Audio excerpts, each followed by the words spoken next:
വെള്ളിയാഴ്ച പെരുന്നാൾ വന്നാൽ ജുമുഅ സംഘടിപ്പിക്കൽ നിർബന്ധമാണ്, ജുമുഅയിൽ പങ്കെടുക്കൽ നിർബന്ധമില്ല. ഇപ്പൊ ഈ വെള്ളിയാഴ്ച പെരുന്നാൾ 29 മാസം കാണും, മിക്കവാറും 20 ഉദയുണ്ട്. അപ്പൊ കാണാനാണ് സാധ്യത കൂടുതൽ. അപ്പൊ വെള്ളിയാഴ്ച ജുമുഅ നടക്കണം. പള്ളി കമ്മിറ്റിയെ സംബന്ധിച്ച് ജുമുഅ നടത്തണം. ഖതീബ് ആർക്കും വരാം, ഖതീബ് നിർബന്ധമില്ല, ഖതീബിടെ വന്നാൽ മതി, ഞാൻ തന്നെ കൊള്ളുന്നില്ല. പങ്കെടുക്കൽ നിർബന്ധമില്ല.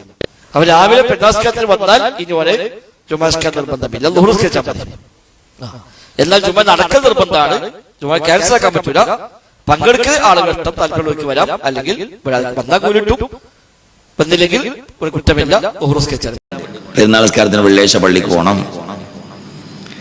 വെള്ളിയാഴ്ച പെരുന്നാളും ജുമുഅയും കൂടെ ഒപ്പം നടക്കണാണ്. ഒരു ബധു പറയാണ് ജുമുഅ കൂടൽ നിർബന്ധമല്ല, നടത്തൽ നിർബന്ധമാണ്, കൂടൽ നിർബന്ധമല്ല. ജുമുഅ നടത്തൽ എന്താണ്? ജുമുഅ നടത്തൽ നിർബന്ധ, പക്ഷെ കൂടൽ നിർബന്ധമല്ല. ഈ കൂടാതെ എങ്ങനെ നടക്കുക?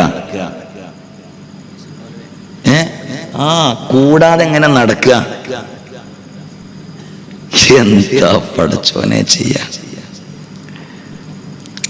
ആ ഹദീസിന്റെ ഒക്കെ സബബ് വിശദീകരിക്കണ്ടേ? അല്ലെ നമുക്ക് ഇജ്തിഹാദിനുള്ള കഴിവുണ്ടോ? മഹാന്മാരായ മുജ്തഹിദീങ്ങളായ ഇമാമിങ്ങളുടെ തഖ്ലീദ് ചെയ്യല്ലേ വേണ്ടത്? നമുക്ക് ഹദീസ് വെച്ച് ഇജ്തിഹാദ് ചെയ്യാൻ കഴിവുണ്ടോ? നമുക്ക് അതിന് മാത്രം ഹദീസുകൾ അറിയോ? ഹദീസിന്റെ അപാരമായ പണ്ഡിതന്മാർ പോലും സൂക്ഷ്മതയുടെ പേരിൽ അവരൊക്കെ തഖ്ലീദിന്റെ ആളുകളായി ഇമാമുന ഷാഫഈ തങ്ങളോട്, ഹനഫി ഇമാമിനോട്, മാലികി ഇമാമിനോട്, അഹ്മദ് ഇമാമിനോട് അവരൊക്കെ തഖ്ലീദ് ചെയ്തുകൊണ്ട് ജീവിച്ചു. അപ്പൊ നമുക്കതിനൊന്നും വലിയ കഴിവോ ആഴത്തിലുള്ള അറിവൊന്നുമില്ല. അപ്പൊ ഷാഫഈ ഇമാമിൽ നമ്മുടെ മുഴുവൻ 4 മദ്ഹബിലും പരിശുദ്ധമായ ദീനിൽ ജുമുഅ നിർബന്ധമാണ്.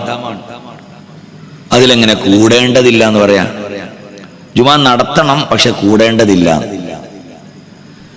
ഖതീബിന് അന്ന് ജുമുഅക്ക് നിൽക്കേണ്ടതില്ല, പക്ഷെ ജുമുഅ നടത്തണം, പക്ഷെ കൂടേണ്ടതില്ല.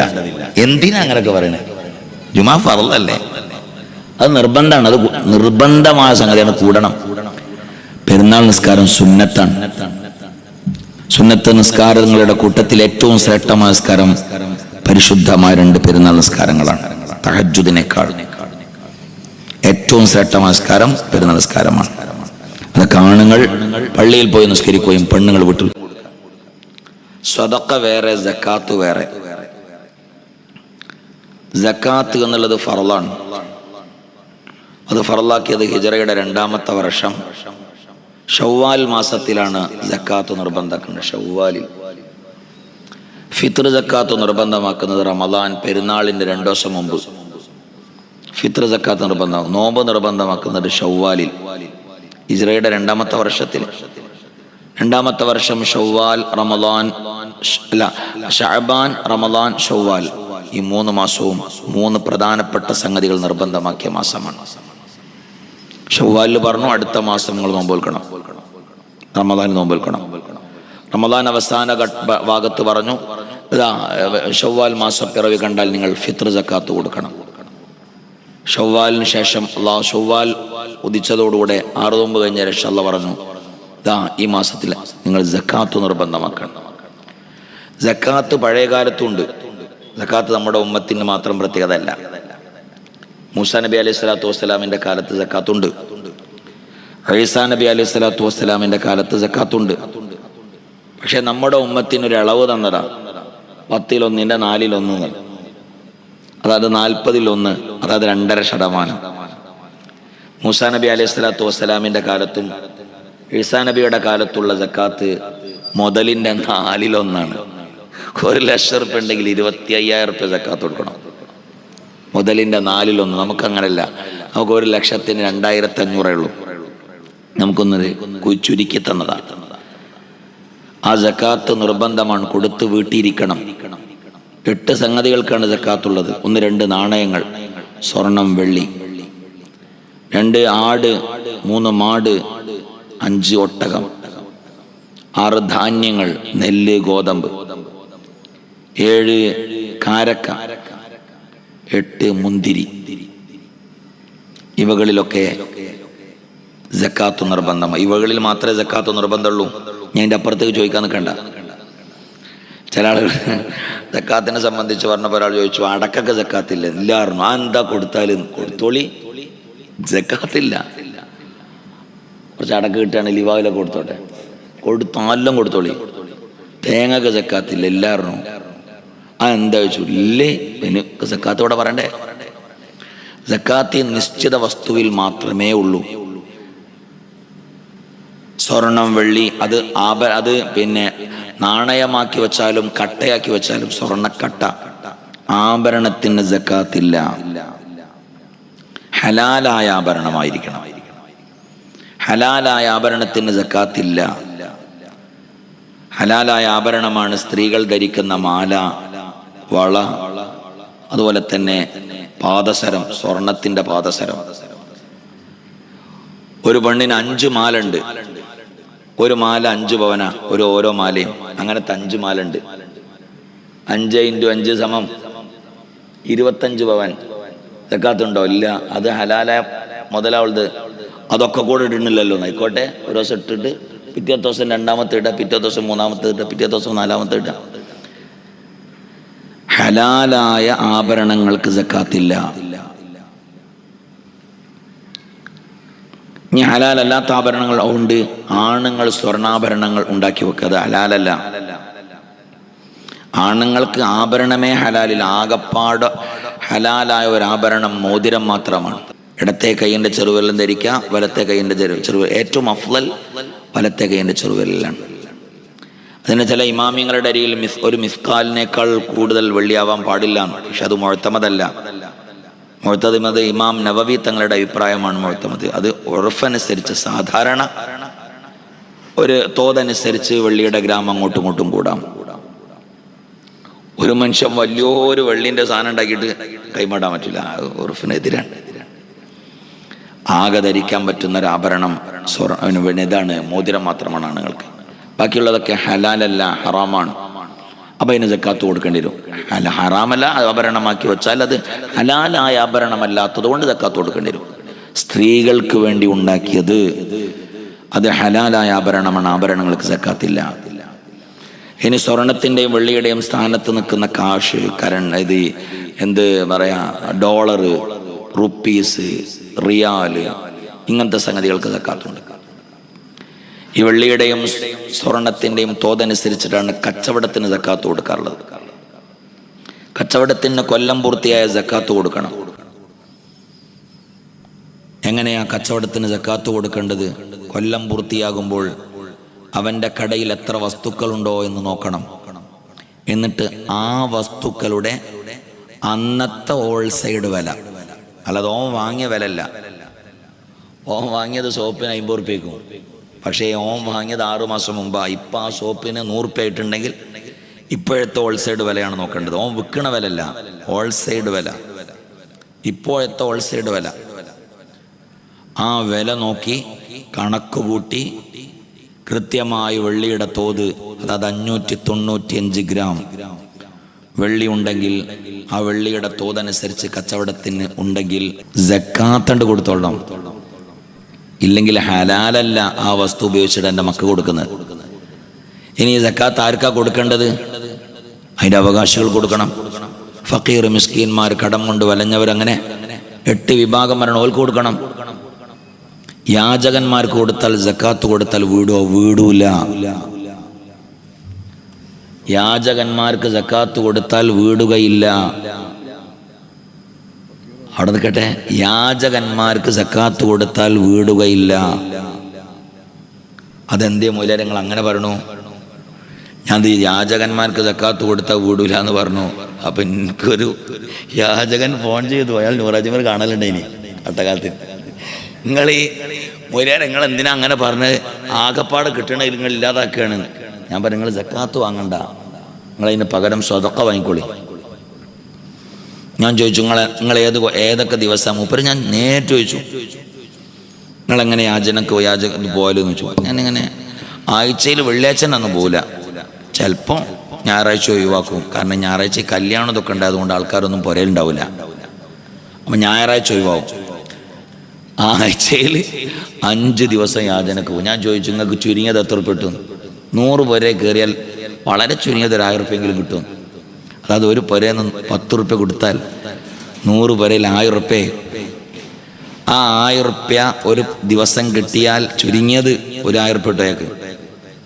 അയാൾക്ക് 5 ദിവസം കൊണ്ട് 5000 ഉറുപ്പിയാണ് ഒരാഴ്ച. 4 ആഴ്ച കൊണ്ട് ചുരുങ്ങിയത് 20,000 ഉറുപ്പിക ആ മനുഷ്യന് കിട്ടുകയാണ്. ആ മനുഷ്യനെങ്ങനെ ഫക്കീറാകുക? ആ മനുഷ്യനെങ്ങനെ മിസ്കീനാകുക? ഓനക്ക് സക്കാത്ത് കൊടുത്താൽ എങ്ങനെ വീടുക? നിങ്ങളൊന്ന് പറഞ്ഞേരി. 8 അവകാശികളുടെ കൂട്ടത്തിൽ യാചകൻ എന്ന് എഴുതിയിട്ടില്ല. മനസ്സിലായില്ലേ? പെണ്ണുങ്ങളെ കയ്യിൽ നോട്ടിന്റെ കെട്ടാട് കൊടുക്കും. വരുന്നവർക്കട് കൊടുത്താളേണ്ടി അറിയും. 36 വരുന്നവർക്കൊക്കെ അത് കൊടുക്കും. സക്കാത്ത് അങ്ങനെയല്ല കൊടുക്കണ്ടേ? അത് സ്വതക്ക കൊടുത്തോളി. ആർക്കും കൊടുത്തു സ്വതക്ക. സ്വതക്ക ആർക്കും കൊടുക്കുക, എന്തും കൊടുക്കാം. എനിക്ക് തോന്നണം ഈ ടാബ് എനിക്ക് സ്വതക്ക ചെയ്യണം, ടാബ് എനിക്ക് സ്വതക്ക ചെയ്യണം തോന്നി, എനിക്ക് കൊടുക്കാം. പക്ഷെ എനിക്ക് ഈ ടാബിന് സക്കാത്ത് കൊടുക്കണം തോന്നി, വകുപ്പില്ല. അതാണ് സ്വതക്കയും സക്കാത്തും രണ്ടാ. എനിക്ക് ഈ സാധനം സ്വതക്ക ചെയ്യണം തോന്നി, എനിക്ക് സ്വതക്ക ചെയ്യാം. എനിക്ക് വൈപ്പി കൊടുക്കണം തോന്നി, കൊടുക്കാം. പക്ഷെ എനിക്ക് സക്കാത്ത് വൈപ്പി കൊടുക്കാൻ പറ്റൂല. കാരണം വൈപ്പി മുതലാളിയാ. വൈപ്പി ഫക്കീറല്ല, മിസ്കീനല്ല, കടം കൊണ്ട് വലഞ്ഞവനല്ല. വൈപ്പി എനിക്ക് മുമ്പ് സക്കാത്ത് കൊടുത്താൽ എനിക്ക് ഞാൻ വീടൂല, എൻ്റെ സക്കാത്ത് വീടൂല. ആ സക്കാത്ത് വീടാതെ അവിടെ നിൽക്കും. പിന്നെ ഞാൻ കൊടുക്കേണ്ടത് ആരാ? ഫക്കീറിനെ തേടി പിടിച്ചു പോകണം. അതിന് ശരിക്ക് ചെയ്യേണ്ട മഹല്ല് കമ്മിറ്റി ഒരു കണക്കെടുക്കണം, ആരൊക്കെയാണ് ഫക്കീർ മിസ്കീൻ മഹല്ലത്തിൽ. എന്നിട്ട് ഈ വിവരം കച്ചവടക്കാരോട് പറഞ്ഞു കൊടുക്കണം, മുതലാളിമാരോട് പറഞ്ഞു കൊടുക്കണം. ഈ ഫക്കീർ മിസ്കീൻ എന്ന് പറഞ്ഞാൽ കുപ്പായം ചുളിഞ്ഞോനല്ല, അങ്ങനെ വിചാരിക്കരുത്. ഇസ്തിരിടാത്ത ആളല്ല ഫക്കീർ മിസ്കീൻ. ചില ഫക്കീറിന് 2 നില വീടുണ്ടാവും, മുന്നിൽ കേടായ ഒരു കാറും ഉണ്ടാവും. കറണ്ട് ബില്ലടക്കാനുള്ള പൈസ ഇവിടുന്നൊക്കെ ഒപ്പിച്ച് കിട്ടും. അതുകൊണ്ട് ഇസ്തിരിടും. അങ്ങാടിയിൽ വന്ന് കാൽമക്കാലും കയറ്റിച്ച് വലിയ വടായി പറയും. അതിന് ഒരാൾക്കും ബില്ലടക്കണ്ടല്ലോ. ഓൻ്റെ പൊരൻ്റെ അവസ്ഥ വളരെ ദയനീയമായിരിക്കും. ഓൻ്റെ കച്ചവടമൊക്കെ പൊട്ടി തൂഫാനായി, കോടികൾ ചിലപ്പം കടണ്ടാവും. കടം കൊണ്ട് വലഞ്ഞവനായിരിക്കും. അങ്ങനത്തെ പോലെ തേടി പിടിച്ചു കൊടുക്കണം സക്കാത്തിന്റെ പൈസ. അതുപോലെ തന്നെ വളരെ സാധുക്കളായ ആളുകൾ, ഫക്കീർ മിസ്കീന്മാർ, കടം കൊണ്ട് വലഞ്ഞവർ, പൊതുമുസ്ലിമീങ്ങൾ തുടങ്ങി അവർക്ക് അങ്ങനെ കൊടുത്തുകൊണ്ടിരിക്കണം. സക്കാത്തിന്റെ പൈസ കൊടുത്തിരിക്കണം. സക്കാത്തിന്റെ പൈസ കൊടുക്കേണ്ടത് 100 ഉറുപ്പിക 50 ഉറുപ്പിക അല്ല, ഒന്ന് കനത്ത് കൊടുത്തോളി, ഒരു ഉപകാരപ്പെടട്ടെ. അതുകൊണ്ട് അപ്പൊ സക്കാത്ത് കൊടുക്കുക. അപ്പൊ സക്കാത്തല്ല സ്വതക്ക, അത് നമ്മൾ ചിന്തിക്കേണ്ടത്. സ്വതക്ക എന്തിനും കൊടുക്കുക, സക്കാത്തല്ല റമദാനിൽ പെരുപ്പിക്കേണ്ടത്. അങ്ങനെ ആളുകൾ തെറ്റിദ്ധരിച്ചിട്ടുണ്ട്. റമദാൻ മാസത്തിലാണ് സക്കാത്ത് കൊടുക്കുക, പക്ഷെ കൊല്ലം റമദാനിൻ്റെ മുമ്പ് പൂർത്തിയുണ്ടാവും കച്ചവടത്തിൻ്റെ ഒക്കെ. അപ്പം തന്നെ നിർബന്ധമാവും. റമദാനിലല്ല സക്കാത്ത് നിർബന്ധമാണ്. റമദാനിൽ കൊടുക്കൽ അധികരിപ്പിക്കേണ്ടത് സ്വതക്കയാണ്, സുന്നത്തായ സ്വതക്ക. ലിവാഹുൽ ഉദക്ക് ചാക്കരി സ്വതക്കയാണ്, അത് കൊടുത്തോളി. ബിസ്മില്ലാഹിർ റഹ്മാനിർ റഹീം. കൊടുക്കാൻ പറ്റണമല്ലോ, ഒന്ന് കൈവന്നിച്ചാണേ. ഒരു ചാക്കാരി എനിക്ക് കൊടുക്കാൻ പറ്റും. ഒന്ന് എണ്ണീച്ചൊന്നോളി വേണമെങ്കിൽ. 25 രാവിലെ അതാ 1 2 3 4 5 6 7 8 അങ്ങനെ വെക്കണം എല്ലാവർക്കും. അതാ ചെറുപ്പക്കാരൊക്കെ എല്ലാവരും കൂട്ടത്തിൽ ഇതാ ബിസ്മില്ലാഹിർ റഹ്മാൻ ഇതോട് കൊടുത്താളി, എന്തെങ്കിലുമൊക്കെ ഇങ്ങനെ കൊടുത്താളി. രഹസ്യമായി ചെയ്യുന്ന സ്വതക്കയാണ് ബക്കറ്റ് പിരിവ്. സ്വതക്കകളുടെ കൂട്ടത്തിൽ ഏറ്റവും പ്രധാനപ്പെട്ട സ്വതക്ക രഹസ്യമായുള്ള സ്വതക്കയാണ്. ഞാൻ എത്ര ഇട്ട് എന്നുള്ളത് എനിക്കും എൻ്റെ റബ്ബിനെ അറിയുള്ളൂ. ബക്കറ്റ് പിരിവ്, അതിനൊക്കെ പഴയ കാലത്ത് ആലിമീങ്ങൾ ബക്കറ്റ് പിരിവ് കൊണ്ടുവന്ന് പരസ്യമായുള്ള സ്വതക്ക. ആരാ 2000 ഉറുപ്പിക കൊടുക്കാനുള്ളതാ, തെരി തെരി തെരി തെരി. അതും മഹാനായ റസൂലുള്ളാഹി തങ്ങൾ ചെയ്തതാണ് സല്ലല്ലാഹു അലൈഹി വസല്ലം. ഇനി നീട്ടിക്കൊണ്ടുപോകണില്ല, നമ്മൾ നിർത്തണം, അവസാനിപ്പിക്കണം. അതുപോലെ തന്നെ ഇത് മാലിന്റെ സക്കാത്താണ്. ശരീരത്തിന് സക്കാത്തുണ്ട്, ഫിത്ർ സക്കാത്ത്. ആ ഫിത്ർ സക്കാത്തും നിർബന്ധമാണ്. താനും താൻ ചെലവ് കൊടുക്കൽ നിർബന്ധമായവരുടെയും പെരുന്നാൾ അന്നത്തെ രാത്രിയിലും പകലിലുമുള്ള വസ്ത്രം, അവരുടെ ഭക്ഷണം, അവരുടെ പാർപ്പിടം, അത് കഴിച്ച് ബാക്കി എന്തെങ്കിലും ഉണ്ടെങ്കിൽ അവർ ഫിത്ർ സക്കാത്തിന് വേണ്ടി മാറ്റിവെക്കണം. ഫിത്ർ സക്കാത്ത് കൊടുക്കേണ്ടത് നാട്ടിലെ മുഖ്യ ഭക്ഷണം, അത് നമ്മുടെ നാട്ടിൽ നിന്ന് അരിയാണ്. കൊടുക്കേണ്ടത് ഒരു സ്വാഴാണ്. ഒരു സ്വാഴ് എന്ന് പറഞ്ഞാൽ നബി തങ്ങളുടെ കാലത്ത് മദീനയിലുള്ള ഒരു അളവ് പാത്രമാണ് സ്വാഴ്. മദീനയിലുള്ള അളവ് പാത്രമാണ് സ്വാഴ്. മക്കയിലുള്ള അളവ് വസിനാണ്, തൂക്കമാണ്. തുലാസ് മക്കാരുടേതാണ്. കാരണം മക്കാര് കച്ചവടക്കാരാണ്, മദീനക്കാർ കൃഷിക്കാരാണ്. തൂക്കത്തിന്റെ വിഷയം വരുമ്പോൾ മദീനയിലേക്ക് ചേർക്കും. അളവിന്റെ വിഷയം, അളവ് പാത്രത്തിന്റെ വിഷയം മദീനയിലേക്ക് ചേർക്കും. തൂക്കത്തിന്റെ വിഷയങ്ങൾ മക്കയിലേക്ക് ചേർക്കും. ബിവസിന് മക്ക.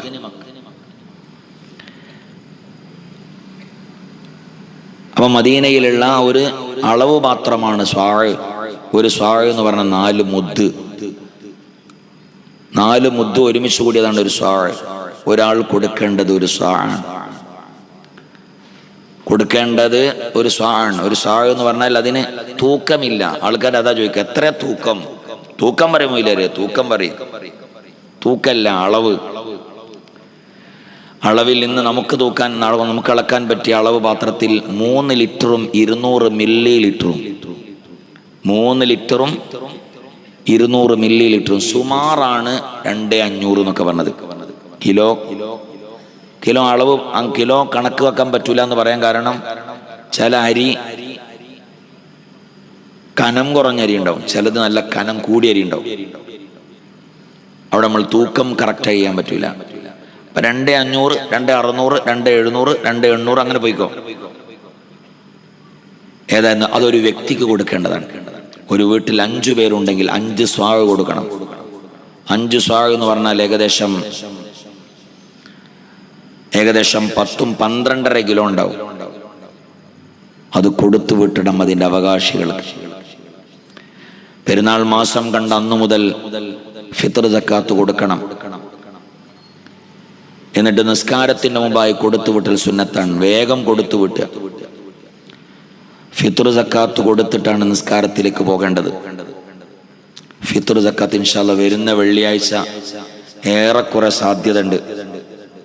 വരുന്ന വെള്ളിയാഴ്ച, അതായത് ഈ വ്യാഴാഴ്ച സൂര്യൻ അസ്തമിച്ചാൽ മാസം കാണാൻ ഏറെക്കുറെ സാധ്യത ഉണ്ട്. പഠിച്ചോൻ ഇനി എന്ത് പറയരുത്, വലിയ പൈസ മാസം ഉറപ്പിച്ചുക്കണോ വെള്ളിയാഴ്ച എന്ന് പറയണ്ട. ആ കാളിയാർ കണ്ട് ഉറപ്പിച്ചാൽ ഏറെക്കുറെ സാധ്യത ഉണ്ട്. എന്നാ പിന്നെ വെള്ളിയാഴ്ച രാവിലെ എന്താ കാട്ടേണ്ടത്? തസ്ബീമാലെടുത്ത് പള്ളിയിൽ പോയി കുത്തിയത് അങ്ങനെ ദിക്റും സലാത്തും ഇല്ലല്ല. അന്ന് ഫിത്ർ സക്കാത്ത് കൊടുക്കണം.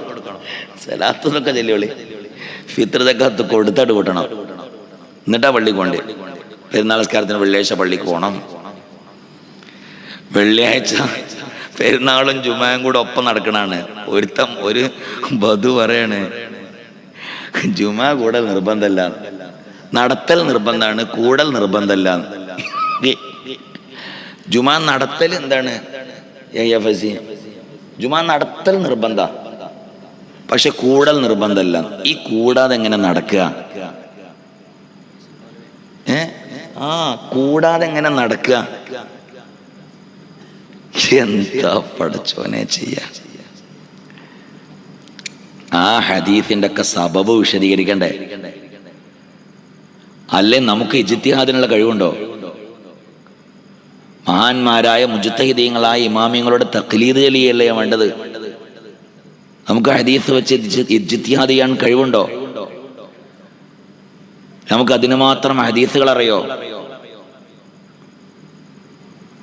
ഹദീസിന്റെ അപാരമായ പണ്ഡിതന്മാർ പോലും സൂക്ഷ്മതയുടെ പേരിൽ അവരൊക്കെ തഖ്ലീദിന്റെ ആളുകളായി. ഇമാമുന ഷാഫഈ തങ്ങളോട്, ഹനഫി ഇമാമിനോട്, മാലിക്കി ഇമാമിനോട്, അഹ്മദ് ഇമാമിനോട്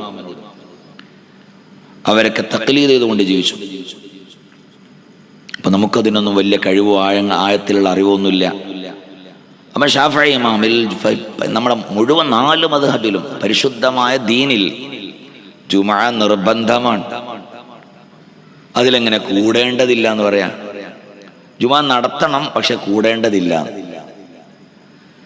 ഖതീബിന് അന്ന് ജുമാക്ക് നിൽക്കേണ്ടതില്ല, പക്ഷെ ജുമാ നടത്തണം, പക്ഷെ കൂടേണ്ടതില്ല. എന്തിനാ അങ്ങനെയൊക്കെ പറയണേ?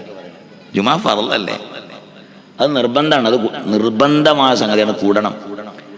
പെരുന്നാൾ നിസ്കാരം സുന്നത്താണ്. സുന്നത്ത് നിസ്കാരങ്ങളുടെ കൂട്ടത്തിൽ ഏറ്റവും ശ്രേഷ്ഠമായ നിസ്കാരം പരിശുദ്ധമായ 2 പെരുന്നാൾ നിസ്കാരങ്ങളാണ്. തഹജ്ജുദിനേക്കാൾ ഏറ്റവും ശ്രേഷ്ഠമായ നിസ്കാരം പെരുന്നാൾ നിസ്കാരമാണ്. അതൊക്കെ ആണുങ്ങൾ പള്ളിയിൽ പോയി നിസ്കരിക്കുകയും പെണ്ണുങ്ങൾ വീട്ടിൽ